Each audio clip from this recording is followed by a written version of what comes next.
চারপাশে প্রচুর মানুষের সাথে দেখা হবে, অনেক ভিড় ঠেলে এগোতে হবে, অনেক রকম কথা কানে আসবে। শুধু আপনাকে যেটা করতে হবে সেটা হলো ইগনোর। জীবনে কিছু মানুষ আবর্জনা ছড়াতে আসবে, তাদেরকে আগাছার মতো উপড়ে ফেলে দিতে হবে।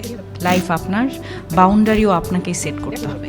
নেগেটিভিটি যেখানে দেখবেন সাথে সাথে সেখান থেকে দূরে সরিয়ে নেবেন নিজেকে। শুনতে খারাপ লাগলেও আপনার কাছের অনেক মানুষ আপনাকে খারাপ দেখতে চায়। তারা চায় সহানুভূতি নামক মলমের তলে একটু কাটা ঘায়ে নুন ছেটাতে। আপনি সিম্পলি সেই সুযোগটাই দেবেন না। অযথা তর্কে যাবেন না, বোঝাতে যাবার কোনো প্রয়োজন নেই। আপনার সামনে কেউ যদি বলে আপনি মূর্খ, তাই মেনে হেসে বেরিয়ে আসুন। ওই যে সময় আর এনার্জি বাঁচিয়ে নিলেন, ব্যাস কেল্লা ফতে। যে যা বলছে শুনে নিন, আর মুচকি হেসে শির দ্বারা সোজা করে নিজের সিদ্ধান্তটা নিজেই নিন। যারা নিজের সিদ্ধান্ত নিজে নিতে পারে তারা আসলে জীবন চেনে, বোঝে। আপনাকে নিয়ে যখন বাকিরা সমালোচনা করতে ব্যস্ত থাকবে, আপনি ঠিক সেই সময়ে গাছ লাগান, ঘুরে আসুন, রং তুলি নিয়ে মনের মতো ক্যানভাস সাজান, বাড়ি গোছান, গল্প পড়ুন, পারলে আরও দুটো সাহিত্য পড়ে নিন, নিজের পুরনো ফটো দেখুন, ব্যাডমিন্টন খেলুন, ছবি তুলুন, চা খেতে বেরিয়ে পড়ুন, নামাজ পড়ুন।